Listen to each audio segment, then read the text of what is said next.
मैं बहुत गुस्से में घर से निकला था। इम्मा मुझे पीछे से आवाज देकर पूछ रही थी, कहाँ जा रहे हो? लेकिन मैंने उनकी बात का कोई जवाब नहीं दिया था। मैं खुद अपनी आंखों से देखना चाहता था कि मेरी बीवी क्या गुल खुला रही है। उस तरह एक जवान औरत का रोज घंटों पड़ोस में गुजारना कोई मामूली बात नहीं थी। और फिर मेरी बीवी तो 2 महीने की दुल्हन थी, जिसके बारे में अब मोहल्ले वाले भी तरह तरह की बातें बना रहे थे। मेरे दिल में बहुत से शकूक और शुबहात जन्म ले चुके थे। मेरी बीवी की अजीब व गरीब हरकतों ने ही मुझे उस पर शक करने पर मजबूर किया था। मैं पड़ोस के दरवाजे पर पहुंचा तो मैंने दरवाजा बजाना मुनासिब न समझा। अगर कोई ऐसी बात थी और मुझे सच जानना था तो मुझे बगैर खटका किए अंदर जाना था। इसीलिए मैं खामोशी से दरवाजे को धकेल कर अंदर दाखिल हो गया। उस जगह होने तक मेरे दिल में सिर्फ शकूक व शबहात थे, नहीं मुझे किसी बात का कोई अंदाजा था और न ही किसी सच्चाई का कोई इल्म। बस मैं शक की बना पर यहाँ पहुंचा था। लेकिन जैसे ही मैं दरवाज़ा खोलकर घर के अंदर दाखिल हुआ, मेरी आंखें फट्टी की फट्टी रह गईं। मैंने अपनी आंखों से वो मंजर देखा था कि जिसे देखने के बाद मेरे लिए खड़ा रहना मुश्किल हो गया था। कोई भी गैरतमंद मर्द ऐसा मंजर देखकर या तो खुद मर जाता है या फिर अपनी बीवी को मार देता है। मैं भी अपनी बीवी को मारने के लिए आगे बढ़ा था, क्योंकि मेरी बीवी 2 मर्दों के साथ मेरा नाम फैसल है। मेरी शादी को महीना ही हुआ था, लेकिन इस 1 महीने में बहुत कुछ ऐसा हुआ जो अजीब व गरीब था। मेरी बीवी जो रुखसत होकर एक दूर दराज इलाके से आई थी, उन्हें के साथ ही उसकी पड़ोस वालों से कुछ ऐसी दोस्ती हुई थी कि मैं और मेरी माँ हैरान ही रह गए थे। घर से कहीं ज्यादा दिल उसका पड़ोस में लगने लगा। कई दफा मैंने उससे पूछा कि क्या वो पड़ोसियों को पहले से जानती है, लेकिन वो हमेशा इनकार में सर हिलाती और कहती कि शादी में ही उसकी मुलाकात पहली दफा पड़ोसियों से हुई थी। वो लोग बहुत अच्छे हैं, उसीलिए उसकी दोस्ती हो गई। अक्सर शाम के वक्त वो पड़ोस में चली जाती और फिर कई घंटों बाद लौट कर आती। सच कहूं तो मुझे उसका इस तरह बार बार पड़ोस में जाना पसंद नहीं था, मगर मुझे लगता था कि शायद वो अपने घर वालों को याद करती है, उसीलिए पड़ोस में दिल बहलाने को चली जाती है। नई दुल्हन के ख्याल की खातिर मैं अपनी नापसंदीदगी के बावजूद भी खामोश रहा, लेकिन मुझे हरगिज भी अंदाजा नहीं था कि असल बात क्या है और मेरी बीवी का पड़ोस में इस कदर दिल क्यों लगता है। वो तो वहां अपनी जवानी। एक रोज मैं दफ्तर से घर लौटा तो मेरी बीवी फिर घर पर मौजूद नहीं थी। मैंने उम्मा से पूछा तो उम्मा मुना बनाकर कहने लगी, तेरी बीवी को काम ही क्या है, सज सनौर कर जाकर पड़ोस में बैठ जाती है ताकि घर के काम हो जाएं, काज न करने पड़े। मैं तो ये सोचकर बहौल आई थी कि मेरा सहारा बनेगी, लेकिन उसने तो काम से भागने के लिए पड़ोसियों का सहारा तलाश कर लिया है। इम्मा झाड़ू उठाए कमर पकड़े कमरे की झाड़ू दे रही थी और साथ साथ मेरी बीवी को बरा भला भी कह रही थी, और उम्मा को झाड़ू देता देखकर मुझे बहुत गुस्सा आ गया था। कुछ देर बाद मेरी बीवी वापस लौटी तो मैं उसे देखकर दंग रह गया। सरख रंग के जोड़े पर उसने गहरा सा मेकअप किया हुआ था और जीवर भी पहना हुआ था। ऐसा लग रहा था जैसे पड़ोस में नहीं बल्कि किसी शादी में गई हो। मैंने गुस्से में कहा, सायरा ये क्या तरीका है, रोज मना उठाकर पड़ोस में चली जाती हो, सारा काम उम्मा को करना पड़ता है। मेरी बात सुनकर मेरी बीवी ने मुझे उस तरह नजर अंदाज किया जैसे बहरी हो और खामोशी से कमरे में चली गई। मैं गुस्से में उसके पीछे कमरे में गया तो ज़ेवर उतारते हुए कहने लगी कि उम्मा को मौका मिलता नहीं है, वो अब को भड़काना शुरू कर देती हैं। मैं घर का सारा काम करने के बाद तैयार होकर निकली थी। आपको तो पता है कि मेरा मेका कितनी दूर है, मैं बार बार अपनी माँ के घर नहीं जा सकती, उसीलिए मैंने पड़ोस में ही दिल लगा लिया है। अगर आप मना करेंगे तो मैं नहीं जाऊंगी। ये कहकर उसकी आंखों में इंसो अगए मैंने जल्दी से उसके अंसों पूछे। ये बात मुझे गवारा नहीं थी कि मेरी वजह से उसकी ज़ात को तकलीफ पहुंचे। फिर वो खुद ही कहने लगी, अभी हमारी शादी को महीना ही हुआ है और हर नई दुल्हन इसी तरह तैयार होती है, उसमें कोई नई बात तो नहीं है। अगर मैं ऐसे ही सर झाड़ मना फाड़ पड़ोस में चली जाऊंगी तो वो लोग अब लोगों के बारे में क्या सोचेंगे। उन्हें तो यही लगेगा कि मैं ससुराल में खुश नहीं हूँ, अब मेरा ख्याल नहीं रखते। मैं तो अब की इज्जत के खातिर तैयार होती हूँ ताकि पड़ोसियों को लगे कि मैं अब के घर में महारानी की तरह रहती हूँ। और वाकई पड़ोस वाले बड़े खुश होते हैं कि अब लोगों ने बहू को किस तरह सर आंखों पर बैठा कर रखा है। सायरा ने कुछ इस अंदाज से मुझे अपने बातों की जाल में फंसाया था कि मैं खुद बखुद ही उसकी बात से राजी हो गया था। वैसे भी मैं सायरा के साथ किसी किस्म का झगड़ा नहीं करना चाहता था, उसी लिए मैंने उसे प्यार से समझाया कि सारा काम खुद क्या करो, इम्मा के जिम्मे कुछ नहीं छोड़ा करो। उसके बाद चाहे तो पड़ोस में चले जाओ, मुझे कोई एतराज नहीं। आज मैं दफ्तर से लौटा तो उम्मा झाड़ू लगा रही थी। वैसे ही उनकी कमर में दर्द रहता है, उसी लिए बस मुझे गुस्सा आ गया। मेरी बात सुनकर सायरा मोहब्बत से मेरे करीब आई और कहने लगी, उम्मा अब को देखकर जानबूझकर ऐसी हरकतें करती हैं। अब मुझ पर भरोसा करें, मैं खुद सफाई करके गई थी। उसने कुछ इस अंदाज में मोहब्बत से मुझे ये बात कही थी कि मैं खामोश होने पर मजबूर हो गया था। फिर कितनी ही देर वो मेरा हाथ पकड़कर मुझसे मोहब्बत भरी बातें करती रही। वो न सिर्फ जवान और खूबसूरत थी, बल्कि उसकी बातों में ऐसी मिठास थी कि कुछ देर उसकी बातें सुनने के बाद इंसान खुद ब खुद उसकी मोहब्बत के दलदल में उतर जाता था। मेरा हाल भी कुछ ऐसा ही था। मैं पड़ोस वाले सारे किस्से को खुद ब खुद फरामोश कर बैठा था। उसके बाद सायरा हमेशा मेरे घर उन्हें से पहले ही घर में मौजूद होती। वो मेरी मौजूदगी में पड़ोस जाने से एहतियात करती और घर के काम काज भी दिल लगाकर करती। मेरी बीवी मेरी हर ज़रूरत का ख्याल रखती थी। मुझे उसकी ज़ात से कोई तकलीफ नहीं थी, लेकिन उम्मा फिर भी मुझसे उसकी बड़ी शिकायतें करती और कहती कि दिन में ये अक्सर पड़ोस में चली जाती है। अब तो सारा महल्ला उसकी दोस्ती पर हैरान हो रहा है कि ऐसी भी कौन सी दोस्ती हो गई है। वैसे भी नए पड़ोसियों को शिफ्ट हुए ज़्यादा दिन नहीं गुजरे, में तो खुद भी नहीं जानती ये कौन लोग हैं। औस तरह आधा आधा दिन गैर लोगों के घर में गुजारना कहाँ की शराफत है। इम्मा की बात पर मैंने कुछ भी जवाब न दिया। अब मैं क्या कहता, उम्मा को भी किसी हाल सुकून नहीं था। पहले वो काम काज को लेकर बातें बनाती थीं। अब जब सायरा हर छोटे से छोटा काम वक्त पर करने लगी थी तो भी उन्हें एतराज़ था। वो मैके जाने की फरमाइश करती तो भी उम्मा उसे इजाज़त न देते। वो बेचारी भी करती तो क्या करती। पड़ोस में जो लोग गए थे उन्हें ज़्यादा अरसा तो नहीं हुआ था, लेकिन देखने में शरीफ ही मालूम होते थे। मेरी तो बस एक अंकल से ही सलाम दुआ थी और मुझे वो काफ़ी नेक लगते थे। बाकी उनके घर में कौन था, कितने लोग, कितनी औरतें, मुझे कुछ भी अंदाज़ा नहीं था। एक दिन मैंने बातों बातों में सायरा से पूछा कि पड़ोस में कौन कौन रहता है। मेरी बात सुनकर उसने अंगलियों पर चंद औरतों के नाम गनवा दिए और कहने लगी कि ये सब उनकी बेटियां हैं और मेरी सबसे ही अच्छी खासी दोस्ती हो गई है। पर्देदार लड़कियां हैं, दरवाजे पर भी नहीं होती, उसलिए मोहल्ले वालों को उनका कुछ इल्म नहीं है। सायरा की बात सुनकर मुझे तसल्ली हो गई क्योंकि उसने किसी लड़के का नाम नहीं लिया था। वैसे भी मुझे अपनी बीवी पर भरोसा था। मैं तो बस तसल्ली के लिए जानना चाहता था, क्योंकि वो लोग मेरे लिए भी नए थे। लेकिन इस बात को कुछ दिन ही गुजरे कि एक रोज मेरे एक मोहल्लेदार ने मुझे रास्ते में रोक लिया और कहने लगा, देखो फैसल, तुम शरीफ आदमी हो, अपनी बीवी को थोड़ा काबू में रखो। हमारा महल्ला शरीफों का महल्ला है, ऐसा ना हो कि यहाँ का माहौल खराब हो जाए। इस इदमी की बात सुनकर मैंने हैरत से उसकी तरफ देखा कि वो क्या कहना चाह रहा है। उसने बड़ी नरमी और शफकत से मुझे समझाने की कोशिश की और कहने लगा कि तुम्हारी बीवी जिस तरह बन ठन कर पड़ोस में जाती है और फिर वहां जो कुछ होता है, उड़ती उड़ती उसकी खबरें महल्ले के चौकों पर फैल गई है। बड़ी बदनामी हो रही है तुम लोगों की, इसीलिए कुछ ख्याल करो। वो इदमी जिसका नाम महसिन है था, उसकी बात सुनकर मैं दंग रह गया। मुझे बिल्कुल भी अंदाजा नहीं था कि महल्ले में मेरे हवाले से कुछ बातें भी चल रही हैं। मैंने गुस्से में महसिन भाई से कहा कि मेरी बीवी शरीफ औरत है, नई नवीली दुल्हन है, इसलिए तैयार रहती है। इप लोगों को क्या एतराज है। मेरी बात सुनकर महसिन भाई हंसते हुए कहने लगे कि ये तो तुम्हें पता होना चाहिए कि तुम्हारी बीवी क्या करती है। मेरा काम तुम्हें खबरदार करना था, क्योंकि तुम्हारा हमारा सालों का साथ है। ये कहकर वो आगे को बढ़ गए और मैं परेशान चेहरा लिए घर पहुंच गया। इम्मा ने मेरा चेहरा देखा तो पूछने लगी, क्या हुआ है, कोई बात है क्या? मैंने इनकार में सर हिला दिया। इम्मा को तो वैसे ही सायरा से बीर हो गया था। अब अगर मैं उन्हें महल्ले वालों की सोच के बारे में बताता तो न जाने वो कैसा हंगामा खड़ा करती। मैं सीधा कमरे में पहुंचा और सायरा को बाजू से पकड़ लिया और उससे कहा कि आइंदा पड़ोस में जाने की जरूरत नहीं है। मेरा इतना सख्त अंदाज देखकर वो घबरा गई और फिर रोने लगी। उसे रोता देखकर मेरा गुस्सा कुछ कम हुआ और मैंने उससे कहा कि देखो, मोहल्ले वाले तरह तरह की बातें बना रहे हैं कि तुम सज धज कर न जाने पड़ोस में क्या करने जाती हो। मैं तुम्हारे हवाले से ऐसी बातें बर्दाश्त नहीं कर सकता। सायरा रोते हुए कहने लगी, अब को महल्ले वालों की बात का आतिबार है, मेरे किरदार पर भरोसा नहीं है।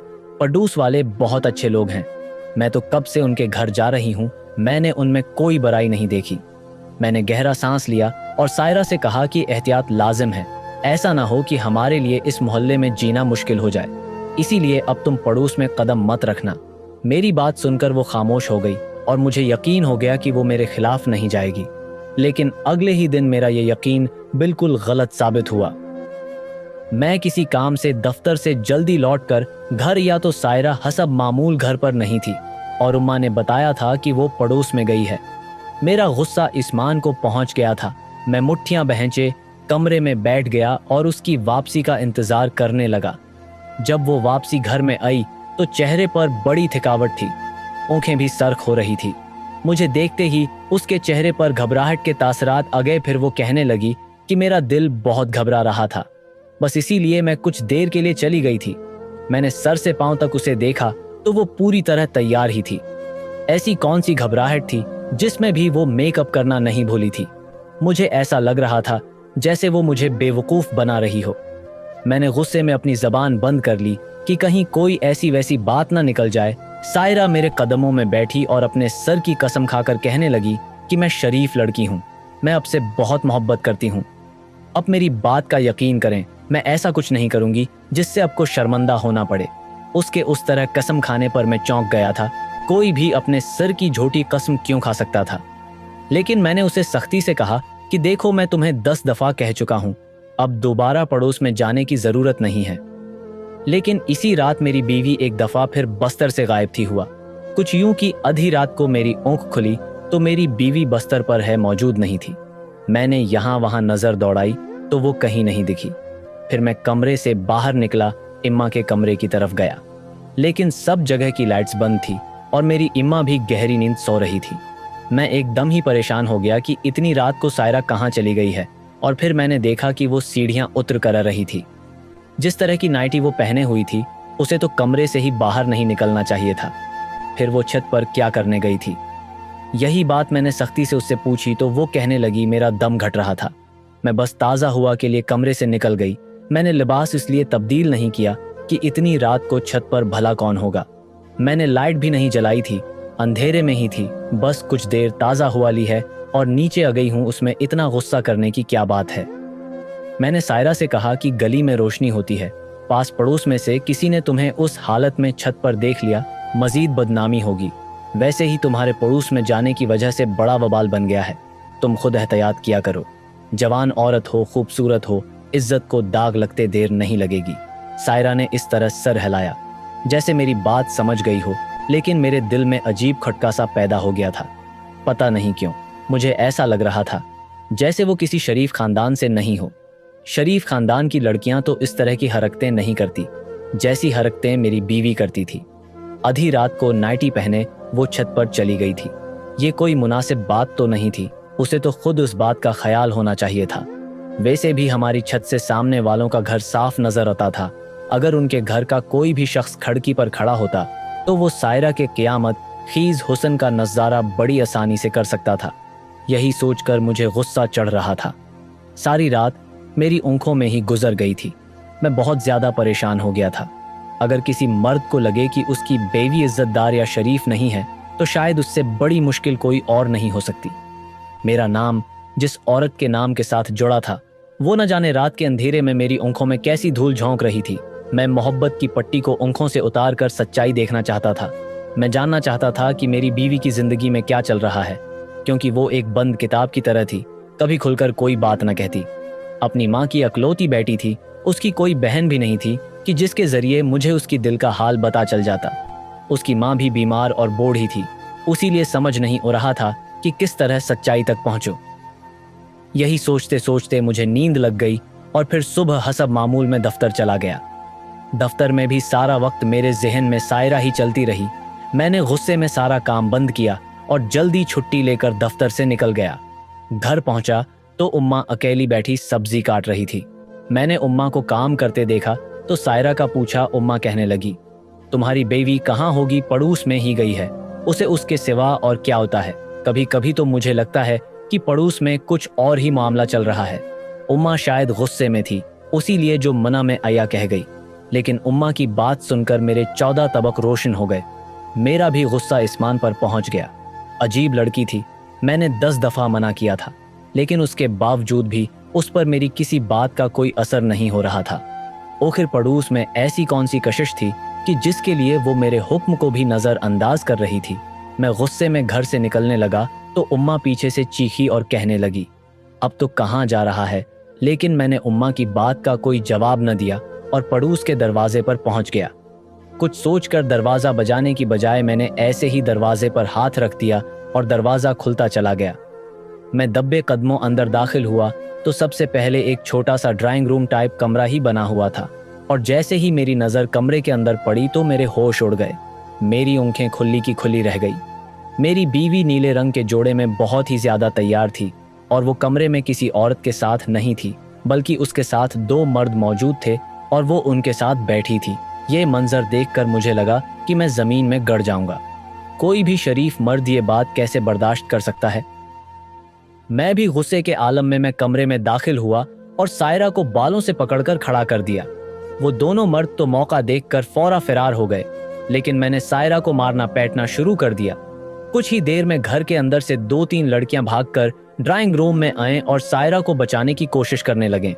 इन लोगों की वजह से सायरा मुझसे मजीद मार खाने से बच गई। वो ससक ससक कर रो रही थी और मुझे उससे नफरत का एहसास हो रहा था। मैंने गुस्से में कहा, सायरा बंद अयाज में, तुम्हें अपने पूरे होश व हवास में।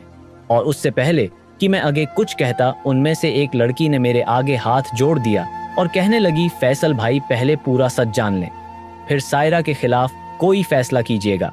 हर आंखों देखी चीज सच नहीं होती। अपने जो देखा वो अधूरा सच है, पूरा सच नहीं है। मैं उस दशदगसे में था कि कुछ भी नहीं सुनना चाहता था, पर एक बड़ी उम्र की औरत कमरे में ओ गई। उसने मुझे बिठाया, पानी पिलाया, सायरा को भी एक तरफ बैठा दिया और फिर सायरा से कहने लगी कि मैंने तुम्हें पहले ही कहा था कि अपने शौहर को सारी सच्चाई बता दो, क्योंकि जिस दिन उसे सच्चाई पता चली गई वो तुम पर यकीन नहीं करेगा। लेकिन तुमने डर के मारे अपने शौहर को कुछ नहीं बताया, और आज देखो तुम्हें उसका नुकसान उठाना पड़ रहा है। अगर तुम्हारा शौहर तुम्हें तलाक दे देगा तो तुम क्या करोगी। वो बड़ी उम्र की औरत कहने लगी कि मैं सायरा की फपो हूँ, लेकिन बहुत उर्सा पहले ही सायरा की माँ ने हमसे अपने रास्ते अलग कर लिए थे और फिर हमारा मेल जोल खत्म हो गया था। ये बात कोई भी नहीं जानता कि मेरा और सायरा का रिश्ता क्या है। उसी लिए उसने तुम्हें भी ये बात नहीं बताई, क्योंकि सायरा की माँ को ये बात किसी सूरत गवारा नहीं। जब सायरा हमें शादी पर मिली तो हम बहुत खुश हुए और फिर हमने आपस में अपने रिश्ते को ठीक कर लिया। लेकिन शादी के 2-4 दिन बाद ही सायरा ने बताया कि एक लड़का उसे बहुत ज्यादा परेशान कर रहा है। दरअसल शादी से पहले सायरा उस लड़के को पसंद करती थी, या यूं कहूं तो गलत नहीं होगा कि इस लड़के ने सायरा को अपनी मोहब्बत की जाल में फंसाया था। उसके पास सायरा के कुछ लो लेटर्स और कुछ तस्वीर थी, जिनके जरिए वो उसे ब्लैकमेल कर रहा था और चाहता था कि सायरा उससे अब भी पहले की तरह मुलाकातें करें। वो सायरा को रोजाना फोन करता, ब्लैकमेल करता। सायरा जब हद से ज्यादा परेशान होती तो वो मेरे घर चली। उती में भी इतनी ज्यादा अक्ल समझ नहीं रखती थी कि इस मसले का कोई हल निकाल सकती। हम भी शरीफ लोग थे, कभी ऐसे किसी मसले में नहीं पड़े थे। उसीलिए बहुत सोचने समझने के बाद मैंने सायरा से कहा था कि आज वो इन लड़कों को यहाँ बुलाए और हमेशा के लिए उस किस्से को ख़त्म कर दे। मेरे ही कहने पर सायरा ने उस लड़के को यहाँ बुलाया था। वो अपने दोस्त के साथ हमारे घर आया था। सायरा उससे बातचीत करके हमेशा के लिए उस सिलसिले को ख़त्म करना चाहती थी, लेकिन उससे पहले ही तुम यहाँ चले हुए और अपनी बीवी को 2 लड़कों के साथ देख कर न जाने। तुम क्या समझ बैठे। सायरा ने जवानी में गलती ज़रूर की थी, लेकिन उसका ये मतलब नहीं है कि उसे इस गलती की इतनी बड़ी सज़ा मिले। मैं सायरा की पहपू हूँ और इस बात की गवाही देती हूँ कि मेरी भतीजी एक बाकिरदार लड़की है। कम उम्री में अक्सर लड़कियां गलत काम कर बैठती हैं, लेकिन उसका ये मतलब नहीं है कि उन्हें इतनी बड़ी सज़ा दी जाए। आज इन लड़कों ने तुम्हारी शक्ल देख ली है तो वो अब कभी सायरा को दोबारा परेशान होंगी नहीं करेंगे, लेकिन तुम उसे तलाक जैसी सज़ा न दो। सायरा की गलती सिर्फ इतनी है कि वो डर के मारे तुम्हें कभी कुछ नहीं बता सकी, क्योंकि तुम हर छोटी बड़ी बात पर उस पर गुस्सा करने लगते थे। उसी लिए उसकी हिम्मत नहीं पड़ी। उसकी फूफो ने उसका मोबाइल फ़ोन लेकर मेरे हाथ में दिया और कहने लगी, तुम चाहो तो उसे चेक कर सकते हो। वो लड़का रोज़ाना मैसेज करके तुम्हारी बीवी को बहुत ज़्यादा तंग करता था। उसमें सारा डेटा मौजूद है। मैंने जैसे ही सायरा के फ़ोन के मैसेज पढ़ने शुरू किए तो मुझे अंदाज़ा हुआ कि वो मेरी बीवी को किस कदर ज़हनी अजियत दे रहा था। जबकि 15-16 साल की उम्र में सायरा ने नादानी में उसके साथ मोहब्बत की गलती की थी और कुछ नहीं। जब पूरी सच्चाई मुझ पर खुली और सायरा ने मुझसे माफ़ी मांगी तो मैंने उसे मुआफ़ कर दिया, क्योंकि मेरी बीवी की गलती इतनी बड़ी नहीं थी। अलबत्ता मैंने उन लड़कों के खिलाफ FIR दर्ज करवाई थी ताकि उन्हें अपने किए की सज़ा मिल सके। अगर मैं वक्त पर न पहुंचता तो शायद वो अपनी ब्लैकमेलिंग के जरिए सायरा के इज्जत पर हाथ डालने की कोशिश भी करते, उसी लिए उनका पकड़ा जाना ज़रूरी था। कुछ ही दिनों बाद मेरा और सायरा का रिश्ता पूरी तरह ठीक हो गया था। अलबत्ता वो मेरे आगे शर्मिंदा सी रहती थी। एक दिन मैंने उसे हाथ पकड़कर अपने पास बैठाया और कहा कि मुझे तुम्हारी झुकी हुई नज़रें बर्दाश्त नहीं होती।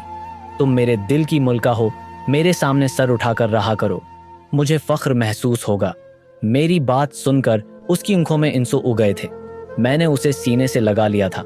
माया बीवी एक दूसरे का लिबास होते हैं, उसी लिए अगर किसी एक से गलती हो जाए, दूसरे को अपने बड़े ज़र्फ़ के साथ उसे मुआफ़ कर देना चाहिए। एक दूसरे की गलतियों को छुपा लेना चाहिए, न कि उनकी तशहीर करके अपने ही रिश्ते का तमाशा बनाया जाए।